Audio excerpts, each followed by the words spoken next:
So if someone told you that you only had 1 year left to live, what would you actually do differently? That's always such a heavy question, isn't it? Right. I mean, would you work harder? Or would you try to, aggressively cram in that postponed dream? Yeah, like finally write that novel or take that big trip to Europe. Exactly. Or, and this is the flip side, would you simply learn to appreciate the ordinary, kind of overlooked moments that you usually just rush right past? It's honestly the ultimate thought experiment because it violently strips away all the noise of our daily routines. It really does. And most people naturally assume they need to do something grand, you know? We're so conditioned to view time as this, countdown clock. Oh, totally. An adversary. Right, an adversary slipping away that we somehow need to beat with maximum efficiency. Well, today's mission is to completely reevaluate how we value that most precious resource, time itself. I'm really looking forward to this one. Yeah, we are exploring a profoundly moving narrative from our sources titled The Clockmaker's Last Gift. It takes us back in time to answer that exact question about how we spend our final days. And it answers it not with a grand, dramatic gesture, but with something incredibly quiet. Exactly. Okay, let's unpack this. So to truly grasp the weight of this narrative, we really need to firmly anchor ourselves in the setting. Right, the environment is key here. It really is. The sources place us in the year 1932 in this little Swiss mountain village called Lindenwald. And, the year is crucial context. Because it's the interwar period. Right. It's a time of profound global economic anxiety. Yet this specific village remains this insulated pocket of stability. It's nestled between these heavy, snow-covered mountains and a crystal-clear lake. You really have to picture the kind of environment that physically forces a slower pace of life. Oh, absolutely. I mean, the winters are harsh, making isolation a real threat, which means the community relies heavily on each other for just, basic psychological and physical survival. Yeah, you couldn't just order groceries online. Right. Church bells echo through the valley to mark the hours. Neighbors share bread. And anonymity doesn't really exist. Everyone knows everyone. And situated right near the village square on Maple Street is a tiny wooden shop. Above the door, a very unassuming sign reads, Johann Fischer, Clockmaker. Johann Fischer. Yeah. Johann is 72 years old, with silver hair, glasses resting low on his nose, and hands that are wrinkled but maintain this incredible steadiness. Which you need for, microscopic mechanical work. Exactly. And the sensory details of this shop described in the sources are just phenomenal. Oh, they paint such a picture. You walk in, and it is basically a forest of timepieces. A literal forest. Grandfather clocks standing like sentinels, delicate pocket watches under glass, beautifully carved oak cuckoo clocks on the walls. But the most striking element is the acoustic environment, right? You have hundreds of ticking clocks. Hundreds of them. Which sounds chaotic, but it wasn't. Right. The physics of that space are actually quite beautiful. When you put dozens of pendulums on a shared wooden wall, they eventually synchronize their kinetic energy. Wait, really? They sync up? Yeah, it's a real physical phenomenon. So the ticking wasn't a chaotic, maddening noise. The sources describe it as sounding almost like a single collective heartbeat. Wow, which creates a incredibly powerful metaphor for the entire village. It really does. I actually want to compare Johann's shop to a modern-day tech repair store because I think the contrast highlights the core philosophy of this story. Oh, I like this. Go for it. Think about breaking your phone today. You want to be in and out in, 5 minutes? If possible, yes. Preferably less. Right. You slide the phone across the sterile white counter, a technician scans a barcode, tells you how much it costs, and you leave. It's completely devoid of warmth. Exactly. The entire interaction is optimized for transactional efficiency. We actively avoid lingering. Yeah, lingering is almost seen as rude now. Right. But Johann operated in a reality that fundamentally opposed that kind of optimization. He might diagnose a broken mainspring in 10 minutes, but then he would intentionally spend the next hour simply talking to the owner of the clock. What's fascinating here is Johann's business model, or I guess his complete disregard for one. Yeah, he was terrible at capitalism. Truly terrible. Yeah. From a purely capitalist perspective, he was running a horribly inefficient operation. He possessed a master-level skill set, yet he consistently undervalued his labor financially. People frequently wondered how he even kept the lights on. Right. But Johann wasn't merely fixing gears. He was offering a phenomenally rare commodity, even for 1932, which was unhurried, undivided attention. Yeah. He created a physical space where time essentially stood still, despite being surrounded by, instruments designed to track its passing. He had a very specific quote to explain his approach that really stuck with me. He said, "I repair clocks, but I hope I also repair tired hearts." That is it's beautiful. It is. He recognized that a broken clock was very often just a socially acceptable excuse for someone to come in, sit by his fireplace, and be heard. Because people didn't have therapy back then. Exactly. His clients were young mothers exhausted by crying children, farmers carrying the physical toll of the fields, and older couples wrestling with the quiet loneliness of empty houses. He understood the fundamental human need for presence. And this philosophy of patience became entirely critical when a very specific visitor walked through his door. Yes. Which brings us to Lucas. Right. It's a spring morning, and a 12-year-old boy enters the shop. The sources paint a picture of a child who is deeply aloof and rarely smiles. He was carrying a lot of weight for a kid. He was. Yeah. Lucas had recently lost his father, which is a devastating blow, compounded by the fact that his mother is now forced to work incredibly long hours at the village bakery. Just to keep them from going hungry. Yeah, so Lucas spends his afternoons wandering the village entirely alone.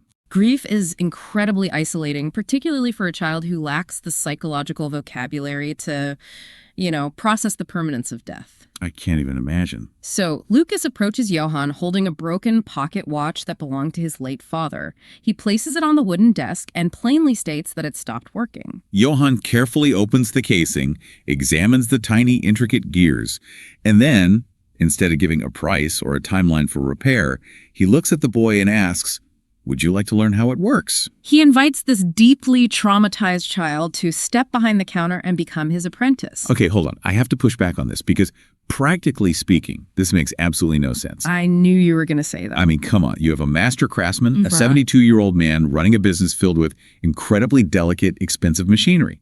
A grieving 12-year-old is a massive liability. Oh, completely. Kids are clumsy. Kids are distracted. Plus, Johann is elderly. He doesn't have the excess energy required to babysit a traumatized child who might break inventory. Fair point. So why wouldn't Johann just fix the watch for free, out of the goodness of his heart, pat the kid on the head, and send him home? It's a highly logical objection if you are viewing the scenario strictly as a mechanical transaction or a business decision. Which I usually do. Right. But Johann wasn't looking for cheap labor, and he certainly wasn't looking to maximize his shop's output. He recognized that the pocket watch wasn't the only thing that had stopped working. I see where you're going. Lucas had stopped functioning, too. The boy was frozen in his trauma. Johann made the calculated decision to use the mechanics of clockmaking as a tangible proxy to teach Lucas how to navigate his own internal emotional landscape. Okay, but how does polishing brass and cleaning microscopic gears translate to processing grief? It comes down to the physical properties of the timepieces themselves. Think about a pocket watch's mainspring. Okay. It is a coiled piece of metal that stores kinetic energy. If a mainspring gets bound up or tangled, you cannot just force it apart. Because it's under tension. Exactly. If you apply brute force to a bound mainspring, it will violently snap and shatter all the surrounding gears. Johann was teaching Lucas that the human mind works the exact same way. That is wow. Yeah.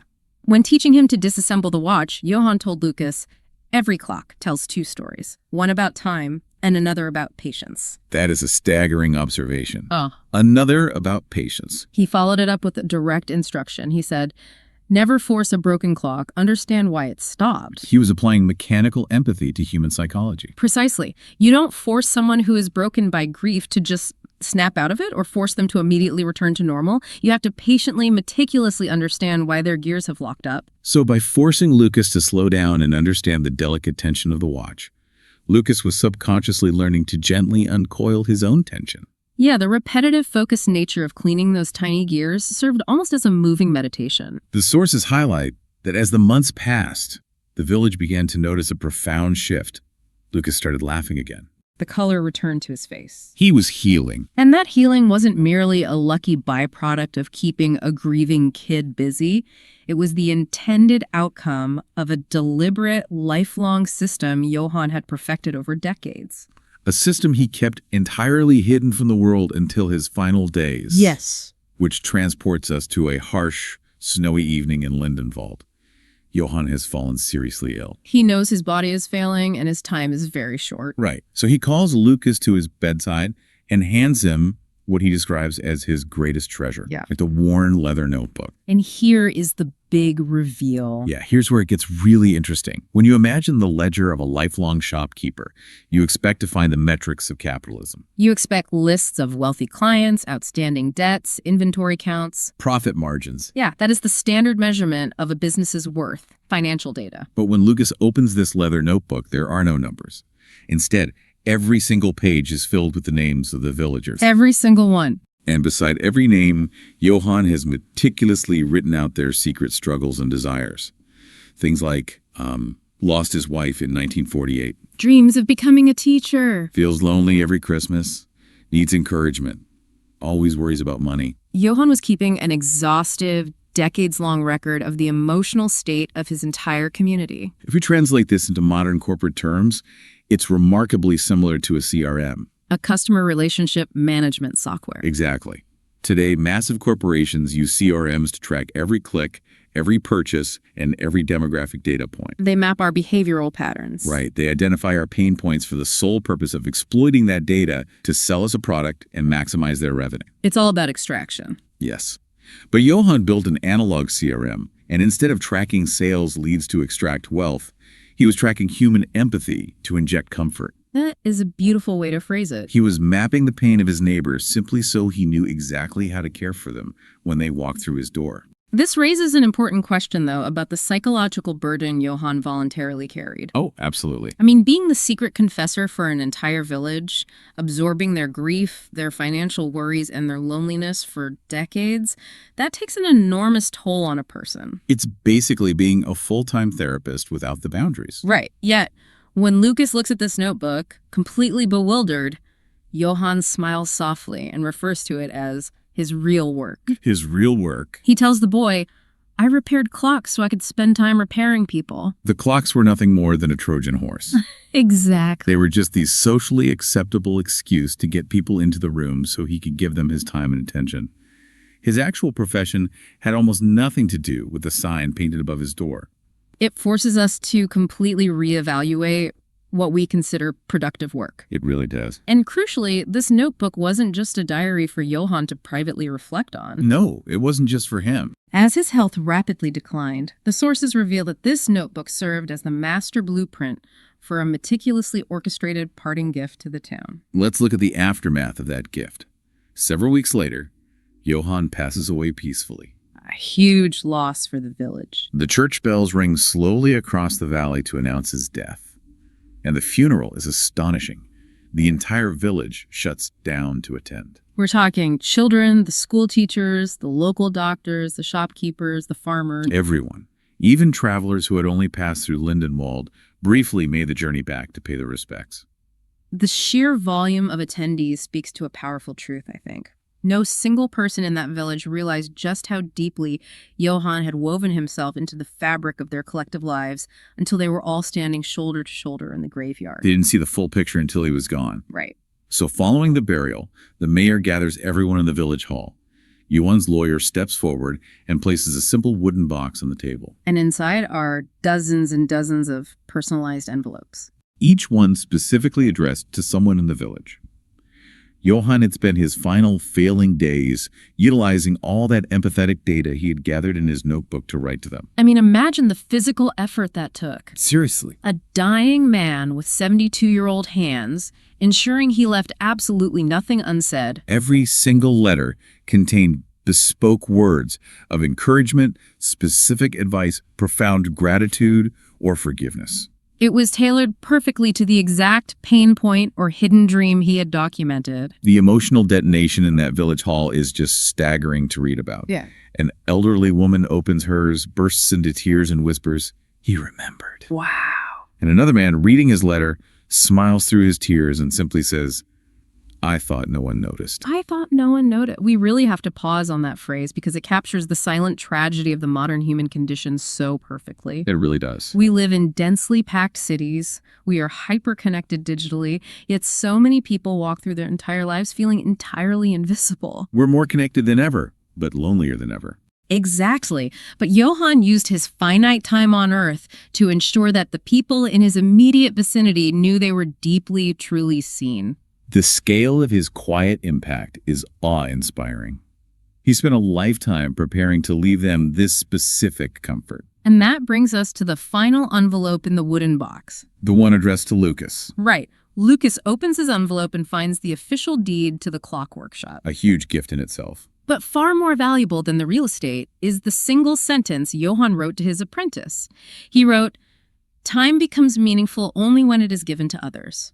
That gives me chills. If we connect this to the bigger picture, this single sentence dismantles our conventional understanding of legacy. Completely. We are taught that legacy is about the wealth you accumulate, the towering monuments you build, or the prestigious titles you earn. Right, the things you can put on a resume. But those are purely external, ego-driven metrics.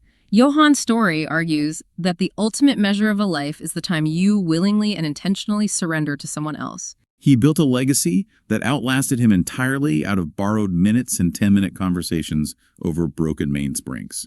And we see the proof of that endurance in how Lucas chooses to carry the torch forward. Yes. Years later, Lucas is a grown man operating as the village's new master clockmaker. And he rejects modern efficiency, just like his mentor. He fully adopted the analog CRM system. The mechanical and emotional lessons Johann instilled in him became his own real work.